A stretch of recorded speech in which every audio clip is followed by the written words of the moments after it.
यहाँ पर Gaza border के पास में आर्टिलरी गन्स की बैरल स्थान दी गई है। मेरे कैमरामैन मान आपको पैन करके दिखाएंगे, एक के बाद एक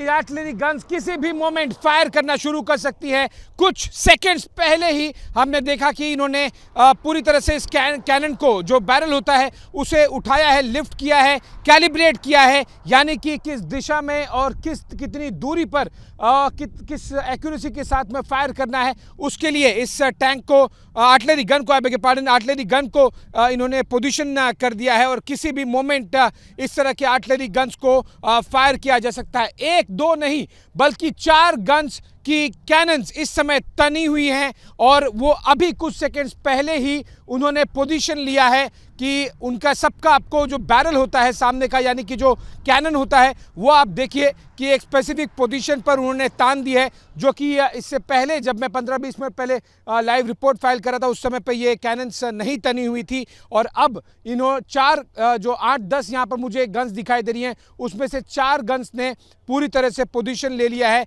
जिनकी कैनन्स उठ गई हैं। यानी कि मतलब साफ है कि गाजा बॉर्डर की तरफ से गाजा पट्टी पर आप ये मानिए कि किसी भी वक्त भारी शेलिंग जिसे कहते, और ये देखिए गन की आवाज़ सुनाई दी और फायरिंग हो गई है, फायरिंग शुरू हो गई। 1-2 नहीं बल्कि 4 आर्टिलरी गन्स यहाँ पर पोजीशनड है। मतलब साफ है कि वो 1 बाय 1 काउंटडाउन के जरिए एक-एक करके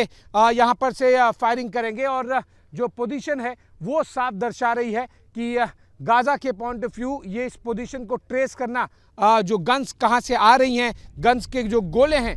वो कहाँ से गिर रहे हैं, ये ट्रेस बैक करना बहुत मुश्किल होगा। इनफैक्ट कुछ समय पहले हमास की तरफ से 8-10 रॉकेट्स का सैल्वो भी, एक पूरा वेव भी दागा गया था। लगभग आधे घंटे पहले इन सारे सोल्जर्स को जो आर्टिलरी गन्स पर डिप्लॉयड है उन्हें ब्रीफ किया गया और इनफैक्ट मुझे लग रहा है कि शायद ये आर्टिलरी गन किसी भी वक्त, जो पहली वाली आर्टिलरी गन है, वो फायर कर सकती है। और एग्जैक्टली जिस पोजीशन पे ये आर्टिलरी गन को तैनात किया गया है, ये कुछ ही सेकंड्स में जो दोनों गन्स है, पहली और दूसरी, कैमरामैन आपको थोड़ा सा वाइड फ्रेम करके दिखाने की कोशिश करेंगे क्योंकि ये एग्जैक्ट मोमेंट कैप्चर करना बहुत ही महत्वपूर्ण है ताकि दर्शकों तक इस बात का अंदाज़ा लगे कि किस तरह से गोला बारूद के धमाकों के बीच में यहाँ पर गाजा बॉर्डर के पास बहुत ज़्यादा